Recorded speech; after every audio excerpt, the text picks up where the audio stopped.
Salut et bienvenue à toi. Aujourd'hui, on va parler du développement du jeu. C'est parti, on y va. Alors tout d'abord, je voulais commencer par un changement qui est très efficace et qui doit être fait donc pour un peu expliquer aux joueurs qu'est-ce qui se passe dans le jeu, qu'est-ce que le programme est en train de faire. Du coup, ce que j'ai décidé d'ajouter, c'est un système de loading. Donc un système de loading, c'est un truc très simple en fait, c'est juste une animation qui s'affichera lorsqu'on appuiera sur le bouton pour rechercher une partie.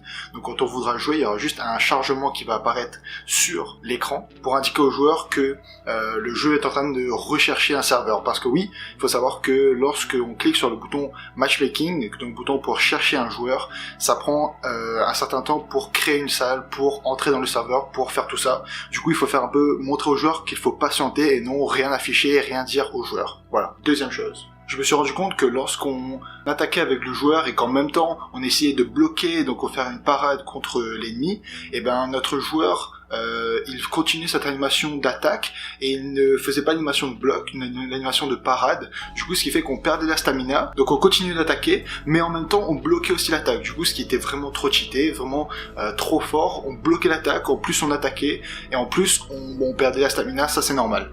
Du coup, ça il fallait régler absolument pour qu'il n'y ait pas d'abus là-dessus. Donc pour corriger tout ça, j'ai juste en fait, lorsqu'on va lancer l'animation de l'attaque, et ben on va directement, par exemple si le joueur appuie sur le bouton pour faire une parade, et ben directement au lieu de continuer notre attaque, au lieu de continuer l'animation de notre attaque, on va directement lancer l'animation de notre bloc et on va stopper l'attaque. Du coup, ce qui fait que dès qu'on va attaquer, et ben on va directement bloquer l'attaque, l'animation va se jouer et ben comme ça il n'y a plus de problème du tout. Mais bon, c'est bien de faire ça sur la première attaque, mais si on fait pas ça sur les deux attaques, parce que oui, il faut savoir qu'on a deux combos, on a la première attaque et la deuxième, et du coup si on fait sur la première, on va faire sur la deuxième forcément, ce qui donne ça.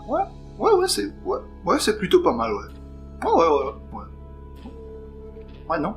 Ouais. C'est bien. Et bien sûr, pour finir, on applique tout ça à tous les personnages. On y va.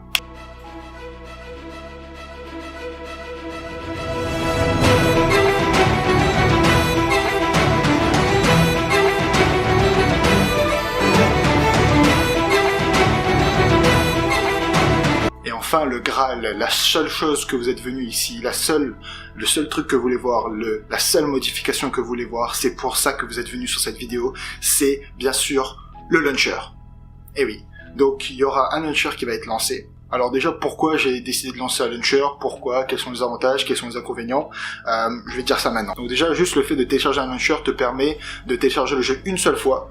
Et donc ça veut dire que lorsque, par exemple, je mettrai des mises à jour, bien sûr il y aura des mises à jour, lorsqu'il y aura des mises à jour qui seront mises au fur et à mesure, et ben le launcher se mettra directement à jour, il y aura la nouvelle version du jeu qui sera mise à jour, tu pourras tester après la mise à jour, ça sera tout automatiquement. Et c'est ça qui est bien, au lieu de, à chaque fois, de mettre une nouvelle version en ligne, toi tu viens la chercher, voilà, ça sert à rien tout ça, juste un launcher très simple à carré avec des mises à jour. Moi je upload le jeu et toi t'as juste à le télécharger, t'as juste à faire la mise à jour et tu peux jouer à ton magnifique jeu. Si c'est un magnifique jeu, tu peux le dire.